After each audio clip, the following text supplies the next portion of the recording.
दुनिया भर में अपनी चौधराहट का ढोल पीटने वाला अमेरिका आज कूटनीतिक के नाम पर गिरगिट की तरह रंग बदल रहा है। खुद को शांति का ठेकेदार समझने वाले डोनाल्ड ट्रंप आज मध्य पूर्व की बिसात पर ऐसा पासा फेंक रहे हैं जहां अपना काम बनता और भाड़ में जाए जनता वाली नीति साफ दिखाई दे रही है। वॉशिंगटन की इस दोगली राजनीति ने हमेशा दूसरों के घरों में आग लगाकर अपनी रोटियां सेकी हैं, लेकिन ट्रंप साहब ये भूल गए कि औरों के मन को जो ढहाते हैं वो खुद भी मलबे में दफन हो जाते हैं।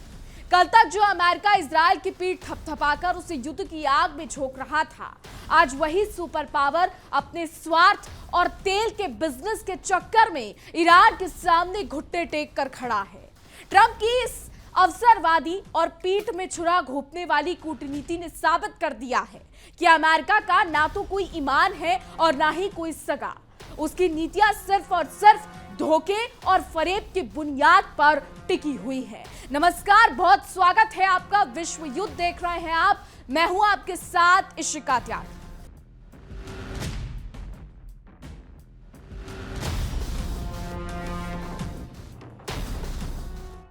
तो दुनिया भर में शांति का मसीहा बनने का ढोंग करने वाला अमेरिका आज खुद अपनी बुनी हुई बिसात पर चारों खाने च्युत होता दिखाई दे रहा है। महाशक्तियों की तथाकथित चौधरीगिरी और लोकतंत्र का ढोल पीटने वाले वॉशिंगटन की दोहरी नीतियों ने पूरे मध्य पूर्व को बारूद के ढेर पर ला पटका है। खुद को भगवान समझने की भूल करने वाले अमेरिका ने दशकों से तेल और व्यापारिक मार्गों पर कब्जा जमाने के लिए जो खेल खेला, आज उसकी हवा निकलती नजर आ रही है।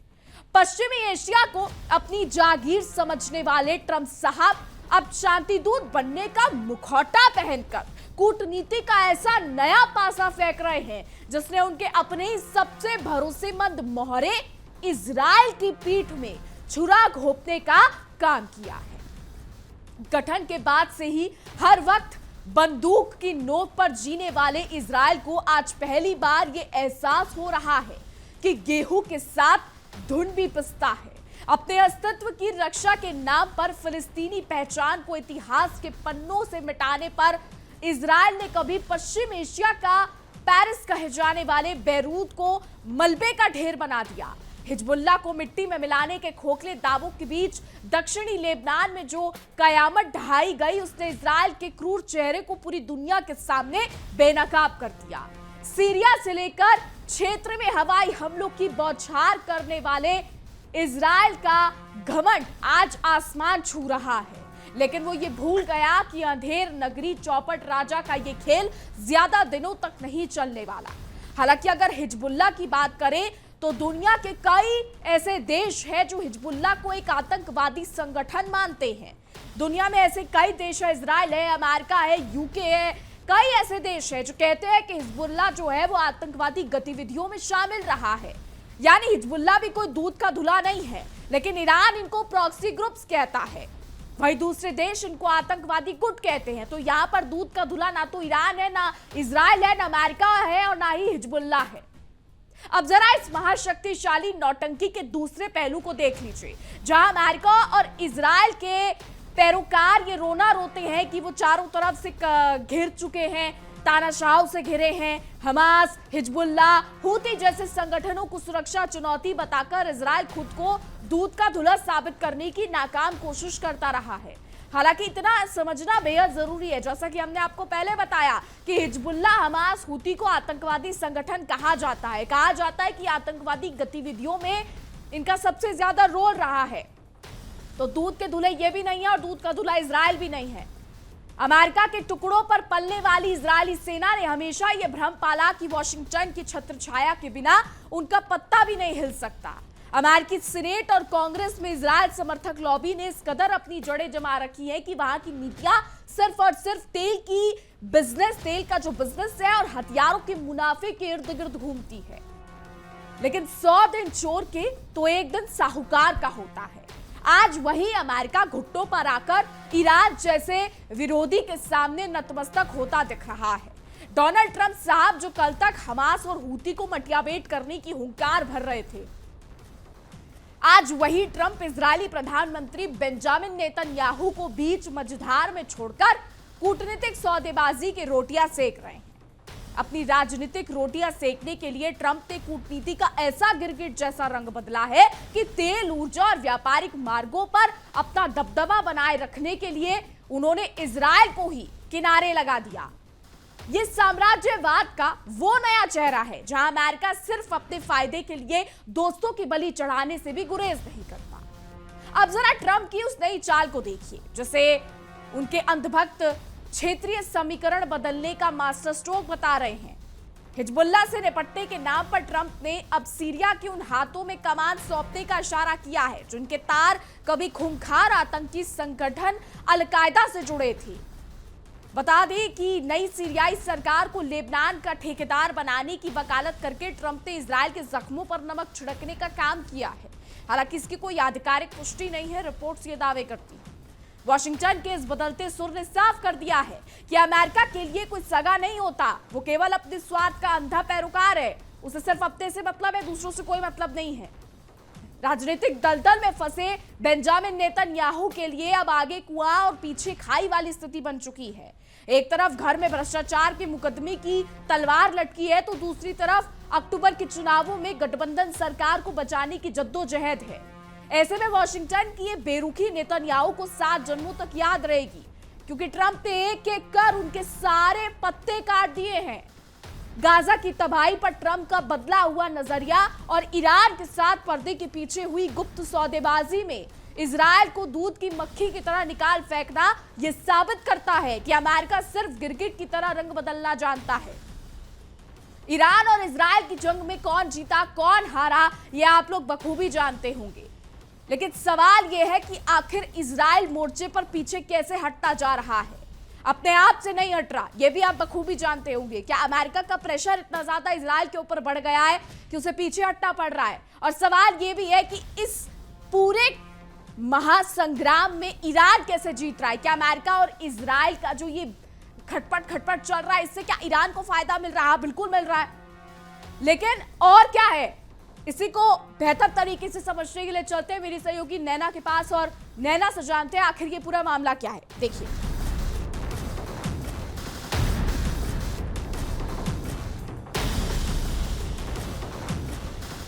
ईरान के सत्ता परिवर्तन करने का यह दावा किया जा रहा था इजरायल की तरफ से। मकसद तेहरान के नेतृत्व को झुकाना था, दबाव में लाना था। युद्ध और कूटनीतिक दबाव के बावजूद हुआ क्या? ईरान का नेतृत्व कायम है। हमला बड़ा किया अमेरिका और इजरायल ने, लेकिन क्या ईरान को तोड़ पाया यह हमला? जवाब है बिल्कुल नहीं। परमाणु कार्यक्रम की बात सुन लीजिए। इजरायल की बड़ी इच्छा थी कि परमाणु कार्यक्रम खत्म कर दिया जाएगा ईरान का। अमेरिकी आकलनों के अनुसार कार्यक्रम को नुकसान जरूर पहुंचाया गया। जंग में ईरान का परमाणु ढांचा पूरी तरह से नष्ट हुआ ही नहीं। अब हालात तो यह है कि युद्ध के बाद हुई जो परमाणु गतिविधियां हैं उस पर बहस अभी भी जारी है, क्योंकि ईरान कह रहा है कि हमें नुकसान हुआ लेकिन खत्म नहीं। अब जवाबी हमलों में क्या ये सफलता मिली? ईरान ने सीधे सीधे इजरायल पर मिसाइल हमले कर दिए, सीधे सीधे ड्रोन अटैक कर दिए। पहली बार इजरायल को बहुत बड़े पैमाने पर जवाबी कार्रवाई झेलनी पड़ी। ईरान ने अपनी जवाबी क्षमता का प्रदर्शन भी बखूबी किया। इजरायल पर सुरक्षा का दबाव भी साफ तौर से नजर आता है। कई दिनों तक नागरिक सुरक्षा अलर्ट जारी रही और अभी भी वही तस्वीर नजर आती है। बंकर, एयर डिफेंस सिस्टम पर भारी दबाव है इजरायल के। अब लोगों को लगातार खतरे की स्थिति का सामना करना पड़ता है। बताया जा रहा है तेल अवीव समेत चारों तरफ सायरनों की गूंज सुनाई देती है। लोगों को अलर्ट मोड पे रखा जाता है कि कहीं इजरायल पर ईरान हमले ना कर दे। युद्ध जल्दी रोकना पड़ा है इजरायल को। युद्ध में अमेरिका को सीजफायर करना पड़ गया। इजरायल निर्णायक सैन्य जीत हासिल नहीं कर सका। ये तमाम दबाव एक तरह से इजरायल पर बने। इतना ही नहीं, ईरान की अगर क्षमता की अगर बात करें तो वो क्षमता जिसे तोड़ना चाहता था इजरायल, वो भी यथावत है। शीर्ष कमांडर्स ठिकानों पर हमले जरूर किए गए, लेकिन इसके बावजूद सैन्य ढांचा पूरी तरह से ध्वस्त नहीं हुआ। ईरान की प्रतिरोध क्षमता बरकरार दिखाई दी। अमेरिका की मदद जरूरी हुई। इजरायल को अमेरिका के प्रत्यक्ष सैन्य सहायता लेनी पड़ गई। कई विश्लेषकों ने इसे रणनीतिक निर्भरता बता दिया। और समझिए, अकेले सभी लक्ष्य हासिल करना एक तरह से मुश्किल साबित हुआ है। अब सबसे महत्वपूर्ण बात यह कि इजराइल चाहता था कि अगर अमेरिका का साथ मिल गया मिडिल ईस्ट में, बादशाहत कायम करेंगे, ईरान को अलग थलग कर देंगे। लेकिन युद्ध के बाद भी कूटनीतिक संपर्क जारी है। कई क्षेत्रीय देशों ने अब तेहरान से संवाद बनाए हैं। ईरान को अंतर्राष्ट्रीय अलगाव का सामना करना ही नहीं पड़ा, बल्कि इजराइल पर उंगलियां उठ गई। इजराइल पर उंगलियां तो छोड़िए, अब इजराइल के भीतर ही सवाल खड़े होने लग गए हैं। युद्ध के परिणामों पर घरेलू स्तर पर बहस बहुत तेज हो गई। कई सर्वेक्षणों में जनता ने असंतोष जता दिया। नेतृत्व और रणनीति पर भी सवाल खड़े होने लग गए। मूल विवाद खत्म ही नहीं हुआ है और युद्ध के बाद भी दोनों देशों का टकराव बना हुआ है। विरोधी की क्षमता पूरी तरह से समाप्त नहीं की जा सकी। कई रणनीतिक विशेषज्ञ इसे अधूरी सफलता मानते हैं।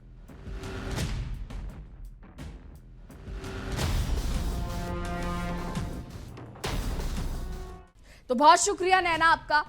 तो ईरान के साथ स्विट्जरलैंड के लेक में जो गुपचुप खिचड़ी पकाई गई, उसने अमेरिका के दोहरे मापदंडों की कलाई खोलकर रख दी है। ईरान के विदेश मंत्री अब्बास अराक्ची ने सीना ठोककर इस बात का ऐलान किया है कि ईरान के तेल और पेट्रोकेमिकल निर्यात पर लगी तमाम पाबंदियां अब हवा हो चुकी है। अमेरिका द्वारा की गई बरसों पुरानी नाकेबंदी को कतर और पाकिस्तान की कूटनीतिक घुड़कियों के आगे घुटने टेक कर हटाना पड़ा है। खुद को दुनिया का सबसे बड़ा सूरमा समझने वाला अमेरिका अब इस लाचारी जो है उसने साबित कर दिया है कि उसकी प्रतिबंधों वाली घुड़की अब सिर्फ एक फुस पटाखा बनकर रह गई है। स्विट्जरलैंड की वादियों में पहले दौर की वार्ता खत्म होते ही ईरान की कुछ फ्रीज संपत्तियों पर से भी ताला खोल दिया गया है। लेबनान में सैन्य अभियानों की समाप्ति पर नजर रखने के लिए अमेरिका और ईरान के बीच बकायदा एक डी कॉन्फ्लिकेशन सेल बनाने पर रजामंदी हो गई है। बता दें, कतर और पाकिस्तान ने संयुक्त बयान जारी कर अमेरिका की इस कूटनीतिक सरेंडर की पूरी कहानी दुनिया को सुना दी है। हालांकि ये खेल कैसे काम करेगा और इसमें कौन कौन शामिल होगा, इस पर अभी सस्पेंस बरकरार है। लेकिन अमेरिका का ये कदम इजराइल के गाल पर एक करारा तमाचा जरूर है। इस पूरे खेल में सबसे दिलचस्प बात यह है कि सभी पक्ष 60 दिनों के भीतर एक अंतिम समझौते पर पहुंचने के लिए दिन रात एक कर रहे हैं। हॉर्मुज जैसे महत्वपूर्ण ऊर्जा जलमार्ग से सुरक्षित आवाजाही सुनिश्चित कराने और करने के बहाने अमेरिका अपनी साख बचाने की आखिरी कोशिश में जुटा है। परमाणु कार्यक्रम और प्रतिबंधों को हटाने के लिए बकायदा अलग अलग वर्किंग ग्रुप काम कर रहे हैं ताकि किसी भी तरीके से ईरान को खुश किया जा सके। ट्रंप का यह बदला हुआ रूप दरअसल शांति की चाह नहीं, बल्कि एआई और डेटा सेंटरों के इस नए दौर में पश्चिम एशिया की ऊर्जा और तेल पर अपनी गिद्ध दृष्टि बनाए रखने की एक सोची समझी साजिश है। लेकिन अमेरिका की इस कूटनीतिक नौटंकी के समांतर दुनिया के दूसरे छोर पर रूस ने एक ऐसा ब्रह्मास्त्र तैयार कर लिया है जिसने वॉशिंगटन के रणनीतिकारों की रातों की नींद और दिन का चैन छीन लिया है। जी हां, रूस की रहस्यमयी स्काईफॉल परमाणु मिसाइल, जिसे 9AM-179 ब्यूरो वैस्तानिक भी कहा जाता है, आज पूरे पश्चिमी खेमे के लिए काल बनकर मंडरा रही है। यह कोई साधारण मिसाइल नहीं है, बल्कि यह अपने पीछे खतरनाक रेडियो एक्टिव मलबे का ऐसा गुब्बार छोड़ती है जिससे निपटने की तकनीक फिलहाल अमेरिकी कौम के पास दूर दूर तक नहीं है। परमाणु हमले में सक्षम यह मिसाइल सतह के इतने करीब से उड़ान भरती है कि अमेरिका के महंगे और तथाकथित अत्याधुनिक रडार सिस्टम भी इसके सामने भीगी बिल्ली बन जाते हैं। रूस का दावा है कि इस कालजाई मिसाइल की मारक क्षमता पूरी तरह से असीमित है, जबकि पश्चिमी देशों के विशेषज्ञ अपनी खाल बचाने के लिए इसकी अधिकतम सीमा 14,000 किलोमीटर आंक रहे हैं। बता दें, स्काईफॉल मिसाइल रूसी राष्ट्रपति व्लादिमीर पुतिन के उन 6 घातक रणनीतिक हथियारों का हिस्सा है जिसकी हुंकार उन्होंने 1 मार्च 2018 को भरी थी। पुतिन ने कई मंचों से गर्व के साथ कहा है कि दुनिया में ऐसा कोई नहीं है जो इस मिसाइल का तोड़ ढूंढ सके। रूसी शस्त्रागार का यह सबसे एडवांस और अचूक हथियार आज पश्चिमी साम्राज्यवाद के ताबूत में आखिरी कील ठोकने के लिए पूरी तरीके से तैयार खड़ा है। तो अमेरिका और उसके सहयोगी देश भले ही ये दावा करे कि इस मिसाइल के अधिकांश परीक्षण नाकाम रहे हैं, लेकिन रूसी जनरल स्टाफ के प्रमुख के दावों ने उनके दावों की धज्जियां उड़ा दी हैं। बता दें कि रूसी जनरल के मुताबिक 21 अक्टूबर 2025 को इस मिसाइल ने लगातार 15 घंटे तक आसमान का सीना चीरते हुए 14,000 किलोमीटर की दूरी तय की। इस परीक्षण के दौरान मिसाइल की औसत रफ्तार ध्वनि की गति की 75% जो है वो दर्ज की गई, जिसने पश्चिमी डिफेंस एक्सपर्ट्स के पसीने छुड़वा दिए हैं। बता दें, न्यूक्लियर थ्रेट इनिशिएटिव की रिपोर्ट्स के भ्रमारक आंकड़ों के विपरीत रूस का यह सफल प्रदर्शन अमेरिका की सैन्य दादागिरी को खुली चुनौती दे रहा है। इस मिसाइल की भयंकर मारक क्षमता का अंदाजा आप इस बात से लगा लीजिए कि एक्सपर्ट्स के शोध से भी जो है आप लगा सकते हैं। एक्सपर्ट्स जो कहते हैं उनसे भी आप जो है वो समझ सकते हैं। तो रिपोर्ट्स के अनुसार ये मिसाइल अपनी पूरी उड़ान के दौरान लगातार रेडियो एक्टिव पदार्थ उगलती रहती है, जो उसके मारक को और एक अदृश्य परमाणु ढाल में बदल देता है। लगभग 31 फीट लंबी और 18 फीट के पंखों वाली ये missile direct cycle air breathing nuclear propulsion system और टर्बोजेट इंजन से लैस है। तकनीक की इस बेजोड़ मिसाइल ने साबित कर दिया है कि रूस के सामने अमेरिका की सैन्य श्रेष्ठता का गुब्बारा अब पूरी तरीके से टचक चुका है। तो पश्चिम एशिया में कूटनीति के नाम पर गिरगिट की तरह रंग बदलने वाला अमेरिका आज रूसी तकनीक के इस खौफ के साए में जीने को मजबूर है, जहां एक तरफ वॉशिंगटन मध्य पूर्व में अपने सबसे पुराने वफादार इजराइल को बीच राह में छोड़कर भाग खड़ा हुआ है, वहीं दूसरी तरफ रूस की इस विनाशकारी मिसाइल ने उसके अपने वजूद पर ही सवालिया निशान लगा दिए हैं। बोया पेड़ बबूल का तो आम कहां से होए। अमेरिका ने दुनिया भर में जो नफरत और तबाही के बीज बोए थे, आज वही बारूद बनकर उसके अपने दरवाजे पर दस्तक दे रहे हैं। तो कुल मिलाकर पश्चिम एशिया की ये बिसात और रूस का ये बढ़ता परमाणु खौफ ये साफ बयां करता है कि दुनिया में अब अमेरिकी हुकूमत के पतन का काउंटडाउन शुरू हो चुका है।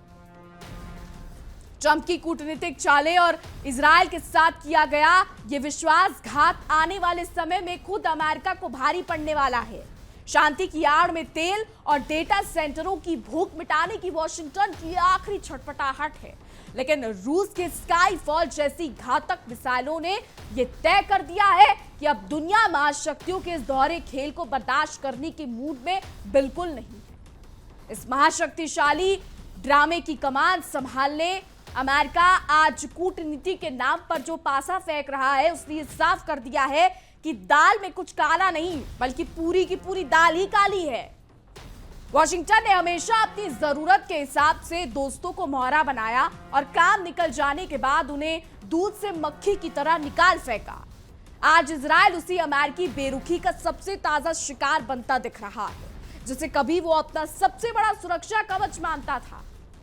ईरान के साथ हुई इस गुप्त सौदेबाजी ने तेल और पेट्रोकेमिकल के बाजार में अमेरिका की मजबूरियों को सरेआम नीलाम कर दिया है, जिससे ये साफ है कि सुपर पावर होने का तमगा अब सिर्फ कागजी शेरों के पास सिमट कर रह गया है। तो अमेरिकी नीतियों का यह दोहरापन तब और खुलकर सामने आता है जब ट्रंप जैसे नेता शांति और संवाद का राग अलापते हुए पीछे के दरवाजे से उन ताकतों से हाथ मिला लेते हैं जिन्हें कल तक वो खुद खलनायक बताते थे।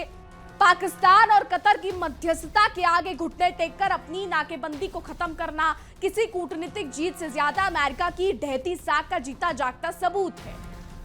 कहते हैं कहने और करने में फर्क होता है, ये कहावत आपने सुनी होगी और ये अमेरिका की फितरत पर बिल्कुल सटीक बैठती है। मध्य पूर्व को दशकों तक जिस आग में अमेरिका ने झोंके रखा, आज उसी आग की लपटें उसकी खुद की अर्थव्यवस्था और कूटनीतिक वर्चस्व को झुलसाने लगी हैं। तो बदले हुए वैश्विक परिदृश्य में इजराइल के प्रधानमंत्री बेंजामिन नेतन्याहू के लिए अब घर के रहे न घाट के वाली नौबत आ चुकी है। घरेलू राजनीति में गठबंधन सरकारों का दबाव, भ्रष्टाचार के मुकदमे और जनता का घटता भरोसा पहले से ही उनके लिए जी का जंजाल बना हुआ था और रही सही कसर वॉशिंगटन की स्पीड में छुरा घोंपने वाली नीति ने पूरी कर दी। बिना इजराइल को भरोसे में लिए ईरान की जब्त संपत्तियों को अनलॉक करना और हॉर्मुज जैसे रणनीतिक रास्ते पर नया समझौता करना, यह दिखाता है कि अमेरिका अपने आर्थिक फायदों के आगे किसी की भी बलि चढ़ा सकता है। अब इस पूरी उठापटक के बीच डेटा सेंटरों और आर्टिफिशियल इंटेलिजेंस के इस नए दौर में ऊर्जा की जो वैश्विक जंग शुरू हुई है, उसने अमेरिका को पूरी तरीके से बौखला दिया है। ट्रंप साहब का ये सोचना कि वो मध्य पूर्व में अमेरिकी सैन्य मौजूदगी को कम करके खाड़ी देशों ईरान और इजराइल के बीच एक नया संतुलन बना लेंगे, सिर्फ एक ख्याली पुलाव से ज्यादा कुछ नहीं है। दशकों की दुश्मनी का जो दर्द इस क्षेत्र ने झेला है, उसे अमेरिका अपनी व्यापारिक भूख मिटाने के लिए रातों रात कूटनीतिक मलबे के नीचे नहीं दबा सकता, क्योंकि इस खेल के असली खिलाड़ी अब वॉशिंगटन के इशारों पर नाचने को तैयार नहीं है। और वहीं दूसरी तरफ रूस की स्काईफॉल मिसाइल यानी 9AM-179 ने जिस तरीके से पश्चिमी देशों के डिफेंस सिस्टम की धज्जियां उड़ाई है, उसने अमेरिका की रणनीतिक चौधराहट को सीधे आईसीयू में पहुंचा दिया है।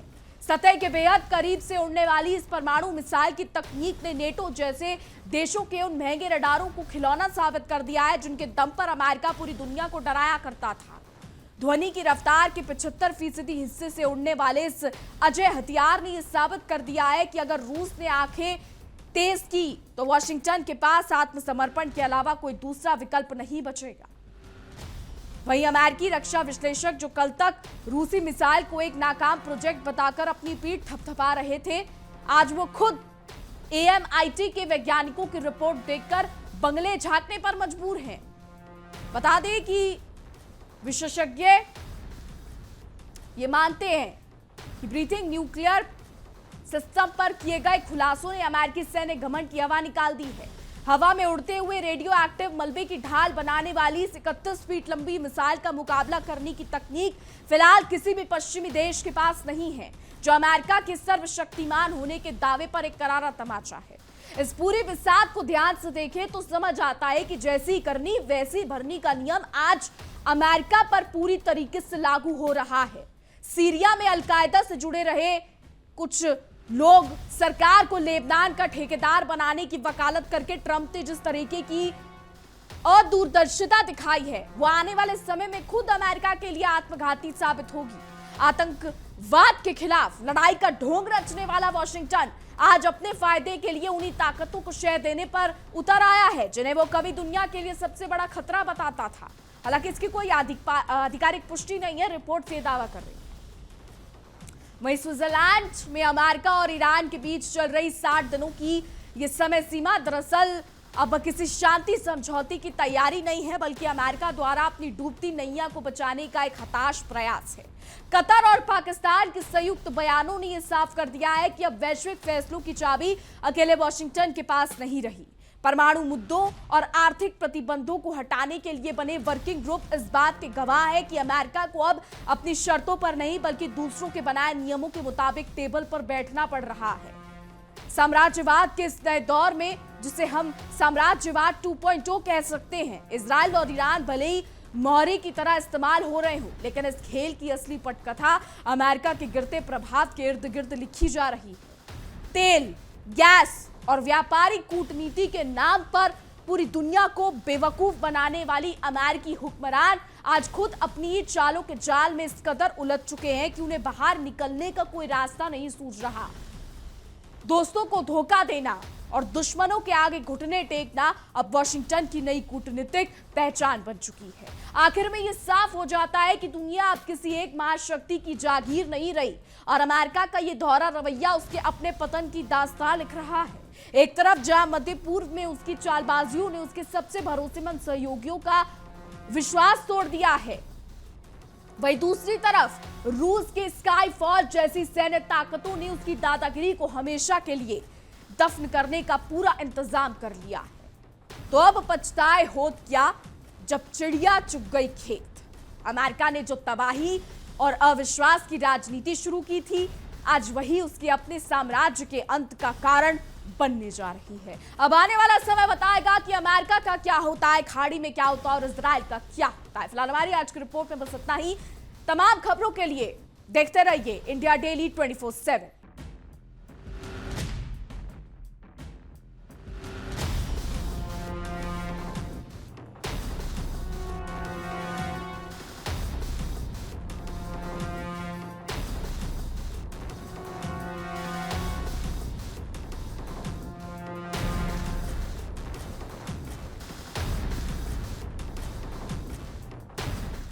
देखिए इंडिया डेली 24/7 अब आपके स्मार्ट टीवी पर। इंडिया डेली मौजूद है सभी डिजिटल प्लेटफॉर्म पर लाइव और लगातार। इंडिया डेली 24/7 हर दिन राष्ट्र को समर्पित।